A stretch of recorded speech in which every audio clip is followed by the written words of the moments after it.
الرحيم إن أبها دولار تلزم بنار البيان وأزهر زهر تنثر في أبدان الأذهان. بس بسم اللہ الرحمن الرحیم. کتابوں کو بسم اللہ سے اور الحمدللہ سے شروع کرنا یہ ایک معروف بحث ہے اور اس کے بارے میں بیشتر کتب کی ابتدا میں گفتگو بھی ہوتی ہے. بسم اللہ سے کیوں شروع کیا اس پہ یہاں پر گفتگو کرنے کی حاجت نہیں ہے. سوال یہ کہ الحمدللہ سے کیوں شروع نہیں کیا. بسم اللہ سے تو شروع کیا، کیوں شروع کیا اس کی حاجت نہیں ہے. سوال یہ کہ الحمدللہ سے کیوں نہیں شروع کیا. الحمدللہ، نحمد اللہ، احمد اللہ، اس طرح کے کلمات کہے جاتے، اس طرح کی بات کی جاتی. لیکن شارح نے یہ بات چلیں پہلے یہ بیان کر دینا زیادہ بہتر تھا کہ اصل میں یہ شرح ہے رسالہ شمسیہ کی. تو چونکہ گفتگو آئے گی رسالہ شمسیہ کے بارے میں بھی تو وہاں پر مزید انشاءاللہ ہم بات کریں گے. تو اب یہ شارح ہیں تو شارح نے اپنی کتاب کو الحمدللہ سے کیوں نہیں شروع کیا، یہ سوال ہے. ٹھیک ہو گیا. اس کا جواب یہ ہے اجمالی طور پر کہ ایسا نہیں ہے کہ کتاب کی ابتدا الحمدللہ سے نہیں. کتاب کی ابتدا الحمدللہ سے ہے، حمد سے ہے، لیکن اسلوب جدید ہے. یہ جواب کا حاصل ہے. ٹھیک ہے. سوال کے دو جواب، ایک اجمالی اور دوسرا تفصیلی، یا کہیں کہ ایک خلاصہ اور دوسرا کچھ وضاحت. اجمالی جواب یہ کہ ایسا نہیں ہے کہ کتاب کی ابتدا حمد سے نہیں ہے. کتاب کی ابتدا حمد سے ہے. بات صرف اتنی سی ہے کہ اسلوب جدید ہے، اسلوب نیا ہے. سمجھے بات کو. یہ اجمال اور خلاصہ. اس کی تفصیل اور وضاحت یہ کہ آپ دیکھیں نا، کہا ان ابہا درر تنظم ببنان البیان وازہر زہر تنثر فی اردان الاذہان حمد مبدع وشکر منعم. موتیوں میں سے وہ موتی جو بیان کے پوروں سے پروئے جاتے ہیں، وہ موتی جو بیان کے پوروں سے پروئے جاتے ہیں، ان موتیوں میں سے حسین ترین کیا ہے. کہا حمد مبدع، وہ مبدع کی حمد ہے. ان ابہا درر کیا ہے؟ حمد مبدع ہے. ان موتیوں میں سے سب سے حسین کیا ہے؟ وہ مبدع کی حمد ہے. وہ کہیں وہ حمد ہے. ان موتیوں میں سے سب سے حسین کیا ہے؟ وہ حمد ہے. وہ کیا ہے؟ حمد ہے. سمجھے بات کو. اور ازہر زہر تنثر فی اردان الاذہان، روشن ترین چمکدار ترین پھول جو ذہنوں کی آستینوں میں بکھیرے جاتے ہیں، وہ کیا ہے؟ شکر و منعم. وہ منعم کا شکر ہے. وہ کیا ہے؟ منعم کا شکر ہے. یعنی ابہا درر کے حمد ہے اور ازہر زہر شکر ہے. اور سب سے حسین ترین موتی حمد ہے، سب سے چمکدار اور سب سے خوبصورت جو پھول ہے وہ شکر ہے. تو پھر حمد اور شکر پائے گے نہیں پائے گے؟ حمد بھی پائی جا رہی ہے، شکر بھی پایا جا رہا ہے. بات صرف اتنی سی ہے کہ اسلوب بدلا ہے. بات سمجھے نہیں؟ یہ پہلا سوال اور اس کا جواب ہم نے اجمالی بھی دیے ہے اور تفصیلی بھی دی ہے. عرفان، دوسرا سوال آپ یہ کریں کہ جب حمد مذکور ہے، حمد لے کر آئے ہیں، حمد کی ہے، تو پھر اسلوب کیوں بدلا؟ سیدھا الحمدللہ کہہ دیتے، بات آسان ہو جاتی. جی یہ سوال تو اس کا جواب یہ ہے کہ کل جدید لذیذ، ہر جدید چیز میں لذت ہوتی ہے. تو انہوں نے ایراث لذت کے لیے جو کتاب کے کو شروع کرنے والے ہیں، پڑھنے والے ہیں، کتاب سے استفادہ کرنے والے ہیں، ان کے لیے سامان لذت کرنے کے لیے انہوں نے کیا کیا؟ انہوں نے ایک نیا اسلوب اختیار کیا تاکہ تمہیں یہ بتائیں کہ حمد کا صرف ایک ہی طریقہ نہیں ہے کہ آپ الحمدللہ کہہ دو. یہ بات اپنی جگہ پر ہے. سب سے بہتر طریقہ وہی ہے الحمدللہ رب العالمین، کیونکہ قرآن عظیم میں وہی طریقہ موجود ہے، سب سے بہتر طریقہ ہے وہ۔ لیکن اس کا یہ مطلب نہیں ہے کہ ایک طریقہ ہے تو اس کے علاوہ طریقہ نہیں ہے، اور طریقے بھی ہیں۔ تو دوسرے طریقوں کی طرف اشارہ کرنے کے لیے، ایراث لذت کے لیے انہوں نے ایک نیا اسلوب اختیار کیا۔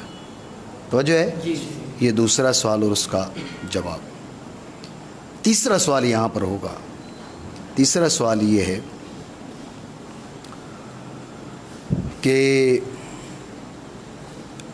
حدیث کے مطابق، حدیث پہ فرمان کل امر ذی بال لم یبدأ بحمد اللہ، ہر وہ معاملہ جو ذی شان ہو، ذی بال ہو، اس کی ابتدا اللہ کی حمد سے ہونی چاہیے۔ اگر وہ اللہ کی حمد سے اس کی ابتدا نہ ہو تو وہ اقطع ہے، ابتر ہے، اجذم ہے۔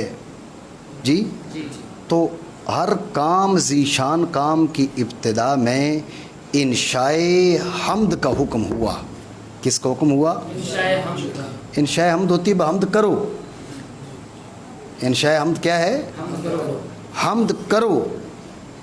ہر کام کی ابتدا میں، ذی شان کام کی ابتدا میں جو حمد کا حکم ہے وہ انشاء حمد کا حکم ہے۔ کس کا حکم ہے؟ انشاء حمد کا حکم ہے۔ یہ بات آپ ذہن میں رکھیں کہ یہاں پر شارع کی ذمہ داری تھی انشاء حمد۔ کیا ذمہ داری تھی؟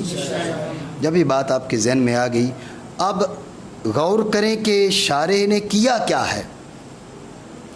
شارع نے کہا کہ جو موتی بیان کے پوروں سے پروئے جاتے ہیں، ان موتیوں میں سے حسین ترین جو چیز ہے وہ حمد ہے۔ ان موتیوں میں سے سب سے حسین ترین کیا ہے؟ وہ حمد ہے۔ وہ پھول جو زینوں کی آستینوں میں بکھیرے جاتے ہیں، ان پھولوں میں سے چمکدار ترین، اشرق ترین وہ کیا ہے؟ وہ شکر ہے۔ غور کریں، حکم کیا تھا؟ انشاء حمد۔ حکم کیا تھا؟ کر کیا رہے ہیں؟ حمد کی تعریف کر رہے ہیں۔ کیا کر رہے ہیں؟ حکم تھا انشاء حمد کا۔ حمد کے ذکر خیر باللسان، ذات بری عز اسمہ کا ذکر خیر باللسان جمیل اختیاری پر نعمت ارکانہ ہو گئی رہا، تو ذات باری عز اسمہ کا ذکر خیر باللسان یہ تھا حمد۔ حکم تھا حمد الہی کا۔ یہ حمد الہی تھوڑا ہی ہو رہی ہے، یہ تو حمد کی حمد ہو رہی ہے، یہ حمد کی تعریف ہو رہی ہے، حمد کی خوبی کا بیان ہو رہا ہے۔ حکم تھا انشاء حمد باری تعالیٰ، اور انشاء حمد باری تعالیٰ کے بجائے انہوں نے کیا کیا؟ جو حمد ہے اس کی تعریف کر رہے ہیں۔ اعتراض بنا نہ بنا؟ ٹھیک ہے، یہ تیسرا اعتراض ہے۔ یہاں پر دوبارہ سمجھیں اعتراض کی جو تقریر ہے۔ اعتراض کا خلاصہ یہ ہے کہ جو فرمایا کہ ہر کام کی ابتدا میں حمد الہی ہونی چاہیے، بسم اللہ شریف ہونی چاہیے، حمد الہی کا جو حکم فرمایا تو ذہن میں رکھیں، حمد الہی کے بارے میں جو حکم فرمایا تو مطلب انشاء حمد باری تعالیٰ، کیا؟ انشاء حمد باری تعالیٰ اس کا حکم ہے۔ جب یہ بات آپ کے ذہن میں آ گئی تو آپ غور کریں کہ شارع نے یہاں کیا کیا۔ یہ کرسی لے لو، بیٹھ جاؤ یار۔ تو انشاء حمد باری تعالیٰ حکم کیا ہے؟ حکم یہ ہے کہ انشاء حمد باری تعالیٰ، اور شارع نے کیا کیا ہے؟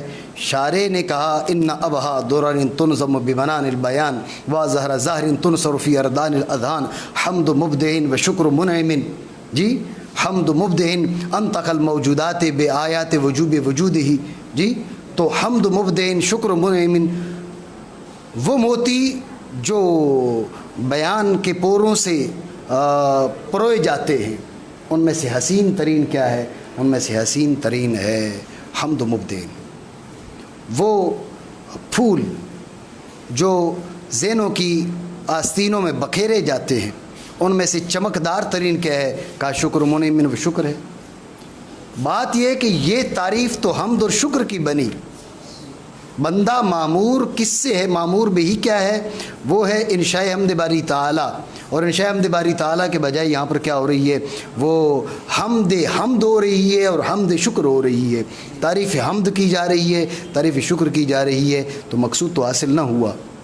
آپ نے کیا کہا تھا؟ اسلوب جدید کا انتخاب کیا ایراث لذت کے لیے. اسلوب جدید ضرور اس کا انتخاب کریں، لیکن مقصد تو حاصل ہو. مقصد تو حاصل نہیں ہے. اعتراض آپ سمجھے نہیں سمجھے؟ ٹھیک ہو گیا، یہ اعتراض ہے.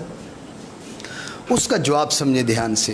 اس کا جواب یہ کہ یہ جو گفتگو ہے، ایک ہے اس کے ظاہری معنی اور ایک ہے اس کے حاصل معنی.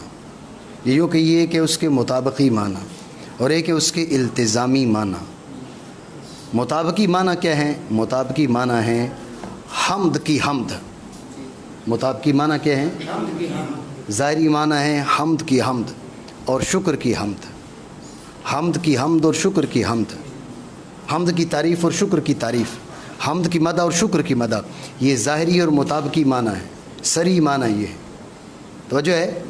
لیکن آپ غور کریں کس حمد کی تعریف ہو رہی ہے؟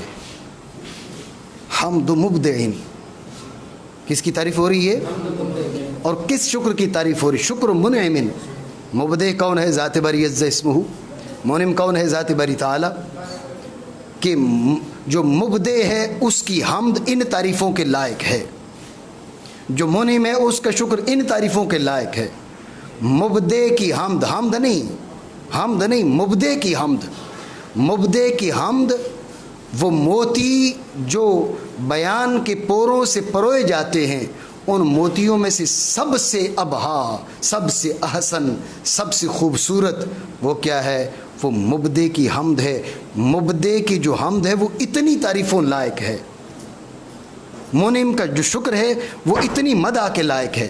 بتائیے جب آپ نے کیا کہا؟ مبدع کی حمد اتنی تعریفوں کے لائق ہے، منعم کا جو شکر ہے وہ اتنی تعریفوں کے لائق ہے، تو یہ مانوی طور پر حمد پائی جا رہی ہے نہیں پائی جا رہی؟ یہ مانوی طور پر رب کی حمد پائی جا رہی ہے، ذات باری عز اسمہ کی. کہ بھئی ذات باری عز اسمہ کی ہم حمد کرتے ہیں، وہ حمد اتنی اعلیٰ، اتنی عرفہ، اتنی بالا، اتنی برتر کہ وہ ابہا درر ہے اور وہ ازہر زہر ہے. وہ سارے موتیوں سے کیا ہے؟ وہ خوبصورت ہے. سارے پھولوں سے اشرق اور چمکدار ہے. تو یہ بظاہر حمد کی حمد ہے، بظاہر شکر کی مدح ہے. یہ اس کے مطابقی اور ظاہری معنی ہیں، لیکن در حقیقت کیا ہے؟ التزامی اور حاصل یا جو باطنی معنی ہیں وہ در حقیقت ذات باری عز اسمہ کی حمد بنتی ہے اور ذات باری عز اسمہ کو شکر بنتا ہے. آپ میری بات سمجھے نہیں سمجھے؟ ٹھیک ہو گیا. اور یہ بات ذہن میں رکھیں کہ اہل علم کے ہاں اور اہل بلاغت کے ہاں جو بات کنائی ہوتی ہے، جیسا کہ آپ پڑھتے رہتے ہیں کہ الکنایۃ ابلغ من السری. کنایا جو ہے وہ سری سے بھی ابلغ ہوتا ہے. یہ جو کنایات ہیں ان میں بڑا لطف ہوتا ہے. ویسے یہ کہتے ہیں کہ ہم حمد کر رہے ہیں وہ تو ٹھیک ہے، لیکن یہ کہہ رہے ہیں حمد بڑی خوبی ہے، بڑا کمال ہے، بڑا درجہ ہے، بڑا مرتبہ ہے. تو جب حمد اتنی بڑی خوبی، اتنا بڑا کمال، اتنا بڑا درجہ، اتنا بڑا مرتبہ، حمد تو حمد ہے. زبان سے آپ نے کچھ بھی بولنا ہے وہ حمد کہلائے گی. کچھ بھی نہیں، مطلب مخصوص الفاظ آپ بولیں گے تو وہ حمد کہلائے گی. تو اس حمد کی شان ہے ابہا درر تنظم ببنان البیان. شکر کا مقام کیا ہے؟ ازہر زہر تنصر فی اردان الاذہان. بات سمجھے نہیں سمجھے؟ تو لہٰذا حاصل معنی یہ ہے حمد کی، گو بظاہر حمد کی حمد ہے، لیکن حاصل معنی یہ ہے کہ یہ ذات باری عز اسمہ کی بھی حمد ہے. بات میری سمجھے نہیں سمجھے؟ ٹھیک ہو گیا. لیکن یہ پہلا جواب ہے. دوسرا جواب یہ ہے، تو جو ہے نہیں، دوسرا جواب یہ ہے کہ اصل میں حمد انہوں نے بعد میں جا کے کی ہے. نحمدہ علی ما اولانا نشکرہ علی ما آتانا. یہ آگے نحمدہ و نشکرہ کہا نہیں؟ تو نحمدہ و نشکرہ یہ حمد اور شکر ہے صراحتاً. یہ حمد اور شکر کر رہے ہیں. یہ دوسرا جواب ہے. دوسرا جواب یہ ہے کہ حمد اور شکر یہاں نہیں کیے، حمد اور شکر آگے چل کے کر رہے ہیں. لیکن جہاں حمد اور شکر کریں گے تو سوال تو ہوگا کہ آپ حمد اور شکر کیوں کر رہے ہیں؟ آپ تو مقاصد ایک کتاب میں شروع ہوں. آپ کی کتاب شرح ہے رسالہ شمسیہ کی، تو رسالہ شمسیہ کی شرح میں آپ کو مصروف ہونا چاہیے. یہ حمد اور شکر میں جو آپ مصروف ہوگے تو اس کی وجہ کیا ہے؟ تو یہ ان ابہا درر و اظہر زہر، یہ اس سوال کا جواب ہے کہ یہ ابہا درر ہے حمد، اظہر زہر ہے شکر، چونکہ یہ خوبی ہے، یہ کمال ہے، اس خوبی اور کمال کے حصول کے لیے ہم نے رسالہ شمسیہ کی شرح میں شروع ہونے سے پہلے یہ کام کر لیے۔ نہیں سمجھے بات کو؟ یہ دوسرا جواب ہوگا۔ دوسرے جواب کا حاصل یہ ہے، پہلا جواب ہم نے یہ کہا کہ یہ صراحتاً گو حمد کی مدح ہے، لیکن حقیقتاً یہ شکر کی، حقیقتاً یہ ذات باری تعالیٰ کی حمد ہے۔ سمجھے بات کو؟ دوسرا ہم نے جواب دیا کہ یہ حمد ہے ہی نہیں۔ آپ کا اعتراض ٹھیک ہے، یہ حمد کی مدح ہے، یہ شکر کی مدح ہے، حمد اور شکر بعد میں آ رہے، نحمدہ و نشکرہ۔ تو پھر آپ سوال کریں گے اس کو کیوں لے کر آئے ہیں؟ یہ اس سوال کا جواب دینے کے لیے لے کر آئے ہیں کہ بھائی آپ رسالہ شمسیہ کی شرح کر رہے ہیں تو کتاب کی شرح میں مصروف ہوں، آپ حمد اور شکر میں کہاں مصروف ہو گئے ہیں؟ تو اس کا جواب دیتے ہو کہ انا ابہا درر تنظم ببنان البیان واظہر ظہر تنصر فی اردان الاذہان حمد مبدع و شکر منعم۔ بات یہ کہ یہ کمالات ہیں، یہ خوبیاں ہیں، یہ گفتگو میں سے اعلیٰ ترین ہیں، یہ افعال میں سے بالا ترین ہیں، اس لیے ہم نے کیا کیا، اپنے مقصد میں شروع ہونے سے پہلے ہم ان امور میں مصروف ہوئے ہیں۔ بات آپ سمجھے نہیں سمجھے؟ یہ دوسرا جواب ہے، لیکن یہ ذہن میں رکھیں، جو ہم نے پہلا جواب دیا، پہلے جواب میں ہم نے اس کو بھی حمد بنایا ہے، دوسرے جواب میں ہم نے اس کو حمد نہیں بنایا، اس کو حمد بنایا ہے اور اسے سوال کا جواب بنایا ہے۔ پہلے جواب میں ہم نے اس کو حمد بنایا ہے، تو پھر حمد وہ ہے تو یہ کیا کر رہے ہیں؟ اب یہ سوال ہوگا، یہ پہلے سوال پر ہوگا۔ جاوید، پہلا جو ہم نے جواب دیا کہ وہ مطابقتاً اور صراحتاً تو حمد کی مدح ہے اور شکر کی مدح ہے، لیکن حقیقتاً وہ حمد باری تعالیٰ بھی ہے اور شکر باری عز اسمہ بھی ہے۔ تو اس جواب پر یہ سوال ہوگا کہ جب حمد اور شکر وہاں پر ہوگے تو یہ نحمدہ و نشکرہ، یہ لانے کا کیا مطلب ہوا؟ یہ کیوں لے کر آئے ہیں؟ بات ہے ذہن میں؟ یہ پہلے جواب پر، تو اس کا جواب پھر ہم یہ دیں گے کہ اصل میں ہم دو طرح سے ہو سکتی تھی، صراحتاً اور کنایتاً۔ ٹھیک ہے، تو شارح رحمہ اللہ تعالیٰ نے کیا کیا، چونکہ نعم کچھ ظاہرہ ہیں اور کچھ باطنہ ہیں، کچھ ظاہر میں نظر آتی ہیں اور کچھ ظاہر میں نظر نہیں آتی، اوصاف و کمالات کچھ ظاہری طور پر نظر آتے ہیں اور کچھ ظاہری طور پر نظر نہیں آتے، تو جو ظاہری طور پر نظر آتے ہیں ان کے لائق ہے حمد سری اور شکر سری، جو ظاہری طور پر نظر نہیں آتے ان کے لائق ہے حمد غیر سری کنائی اور شکر غیر سری کنائی۔ تو شارع نے ہر قسم کے اوصاف اور ہر قسم کی نعم، ہر قسم کے اوصاف، حمد کے لیے کہہ رہا ہوں، بات پہ توجہ دو، کیونکہ حمد کا نعم پہ ہونا ضروری نہیں ہے، ٹھیک ہے نا، شکر کا نعمت پہ ہونا ضروری ہے، حمد کا نعمت پہ ہونا ضروری نہیں ہے، اس لیے اوصاف وہ حمد کے لیے اور نعم وہ شکر کے لیے، اوصاف ظاہرہ اور اوصاف باطنہ، نعم ظاہرہ اور نعم باطنہ۔ تو شارع نے ہر قسم کے اوصاف اور نعم کا لحاظ کرتے ہوئے اوصاف ظاہرہ اور اوصاف باطنہ، اوصاف ظاہرہ اور نعم ظاہرہ، ان کا لحاظ کرتے ہوئے صراحتاً حمد کی ہے اور شکر کیا ہے، اور جو اوصاف غیر ظاہرہ باطنہ ہیں، نعم غیر ظاہرہ اور باطنہ ہیں، ان کا لحاظ کرتے ہوئے شارع نے کیا کیا ہے، ابتدا میں حمد کنائی اور شکر کنائی کیا ہے۔ بات سمجھے نہیں؟ یہ پہلے جواب پر اعتراض تھا، اس کا ہم نے جواب دیا ہے، ٹھیک ہو گیا؟ لیکن اس پر یہ سوال ہونا چاہیے، ہوگا، اور وہ یہ کہ پھر دیکھیں نا، نعم ظاہرہ پر جو حمد ہے وہ پہلے ہونی چاہیے تھی، اور جو نعم غیر ظاہر ہیں وہ تو نظر ہی نہیں آ رہی نا، ان نعم ظاہرہ پر جو شکر ہے وہ پہلے ہونا چاہیے تھا، اوصاف ظاہرہ پر جو حمد ہے وہ پہلے ہونی چاہیے تھی، اور جو اوصاف باطنہ ہیں اور نعم باطنہ ہیں ان پہ حمد اور شکر کے وہ بعد میں ہونے چاہیے تھی، کیونکہ وہ نظر نہیں آ رہے۔ تو پھر ترتیب کو کیوں بدلا گیا؟ پہلے نعم باطنہ اور اوصاف و کمالات باطنہ، ان کے مقابلے میں حمد و شکر پہلے، اور جو ظاہر ہے ان کے مقابلے میں بعد میں، اس کی کیا وجہ ہے؟ سوال سمجھے نہیں سمجھے؟ جی، تو اس کے دو جوابات ہیں۔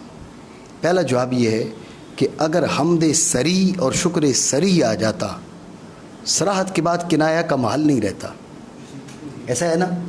صراحت کے بعد کنایہ کا محل نہیں رہتا، تو اب صراحت کر چکتے تو اب اگر کنائی حمد کرتے، کنائی شکر کرتے تو اس کا محل باقی نہیں رہتا، تو اس لیے انہوں نے حمد اور شکر کنائی پہلے لائے ہیں اور حمد و شکر سری بعد میں لے کے آئے ہیں، یعنی ترقی کی ہے جو ہے نا، پہلے کنایا پھر سری، پہلے سری آ جاتا، پہلے صراحت آ جاتی، اس کے بعد کنایا کا محل باقی نہ رہتا، اس لیے انہوں نے کیا کیا ہے، پہلے کنائی اور بعد میں سری. ٹھیک ہے، یہ ایک وجہ یہ ترتیب لانے کی. دوسری وجہ آپ سمجھیں، دوسری وجہ یہ ہے کہ بات پہ توجہ دیں کہ اصل میں نعم کی دو قسمیں ہو گئیں اور اوصاف و کمالات کی دو قسمیں ہو گئی، ظاہرہ اور باطنہ. نعم ظاہرہ نہیں، نعم باطنہ، اور اوصاف و کمالات ظاہرہ اور اوصاف و کمالات باطنہ. ذہن میں رکھیں، جو ظاہر ہے یہ قلیل ہے اور جو باطن ہے وہ کثیر ہے. نعم ظاہرہ تھوڑی ہیں، نعم باطنہ کثیر ہیں. اوصاف و کمالات ظاہرہ کم ہیں، اوصاف و کمالات باطنہ بکثرت ہیں. تو جو بکثرت تھے ان کے مقابلے میں آنے والے حمد اور شکر کو پہلے لے کر آئے ہیں، وجہ ترجیح کی. ٹھیک ہے، یعنی ہمیں جو اوصاف و کمالات نظر آتے ہیں یہ انتہائی قلیل ہیں، انتہائی قلیل ہیں، گو اپنی جگہ پر کثیر ہیں، کثرت فی نفسی ہی ہے ان میں، لیکن اگر مقابل کو دیکھیں، اوصاف و کمالات باطنہ کو دیکھیں، اسی طرح نعم ظاہرہ بھی لا تعد ولا تحصیٰ ہیں، لیکن اگر نعم باطنہ کے مقابلے میں آپ ان کو دیکھیں تو یہ اس مقابلے میں یہ کثیر نہیں ہیں، قلیل ہیں. کثرت فی نفسی ضرور حاصل ہے لیکن کثرت بے اعتبار مقابل حاصل نہیں ہے. سمجھے بات کو؟ تو چونکہ نعم باطنہ کثیر تھی، اوصاف و کمالات باطنہ کثیر تھے، اس لیے شارح نے اس بات کی طرف اشارہ کرنے کے لیے کہ نعم باطنہ اور اوصاف و کمالات باطنہ کے مقابلے میں ہونے والے حمد اور شکر کو پہلے لے کر آئے ہیں اور ظاہرہ کے مقابلے میں ہونے والے حمد اور شکر کو بعد میں لے کر آئے ہیں. بات آپ سمجھے نہیں سمجھے؟ ٹھیک ہو گیا عاطف؟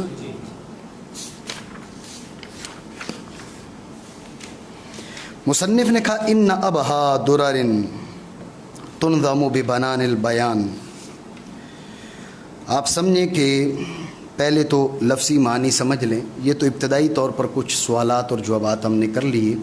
اب لفظی معنی اس کے بعد خارجی گفتگو، یہ ابتدا کے بارے میں تھی اس لیے یہ سوالات پہلے ہم نے کر لیے. ٹھیک ہے نا؟ ورنہ پہلے حل کتاب ہوگا، حل کلام شارح ہوگا، اس کے بعد ہم جو ہے وہ اضافی گفتگو کی طرف جائیں گے. ٹھیک ہے، آپ سمجھیں کہ انا حروف مشبہ بالفعل سے ہے، وہ آپ اس کی وضاحت کی حاجت نہیں ہے. اب ہا اس میں تفضیل ہے، بہا ان سے اس کے معنی حسن کے ہیں، تر و تازگی کے ہیں. ٹھیک ہے، تو اب ہا کیا ہے؟ احسن. اب ہا کے معنی کیا ہوگی؟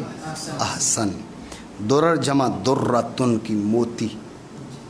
اب ہا درر سب سے حسین موتی.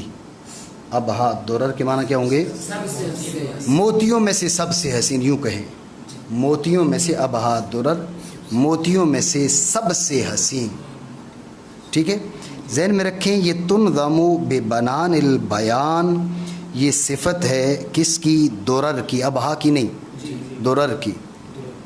درر موصوف ہے، تنظم ببنان البیان، تنظم و نظم سے ہے، نظم کے معنی ہے پرونا. نظم کے معنی کیا ہیں؟ پرونا.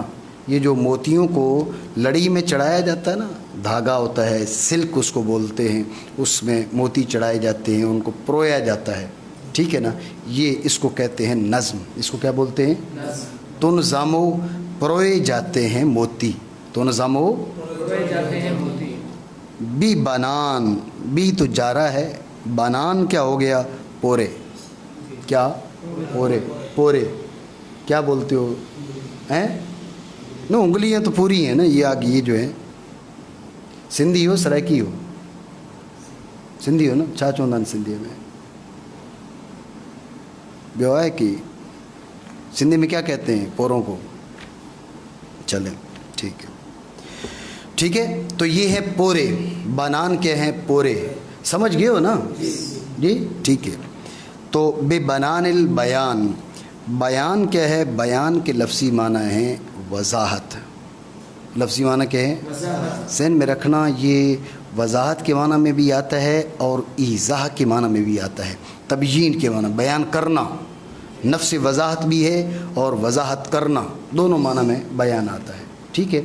اور اصطلاح میں بیان کے معنی کیے جاتے ہیں المنطق الفصیح المورب اما فی الضمیر۔ کیا؟ المنطق الفصیح المورب اما فی الضمیر، وہ فصیح گفتگو جو ما فی الضمیر کو ظاہر کرنے والی ہو، وہ فصیح گفتگو، المنطق کلام، ٹھیک ہے نا، المنطق الفصیح وہ فصیح گفتگو جو ما فی الضمیر کو ظاہر، المورب المظہر، ٹھیک ہے نا، جو ما فی الضمیر کو ظاہر کرنے والی ہو، ٹھیک ہے۔ المنطق الفصیح المورب اما فی الضمیر، وہ فصیح گفتگو جو ما فی الضمیر کو ظاہر کرنے والی ہو۔ اب بات سمجھے، یہ کیا ہو گیا؟ یہ بیان کے معنی ہو گئے، ٹھیک ہے۔ میں نے لفظی طور پر آپ کو معنی بتا دی، ان کے، ابہا کے، درر کے، تنظاموں کے، بنان کے، با کے اور البیان کے۔ بات سمجھے؟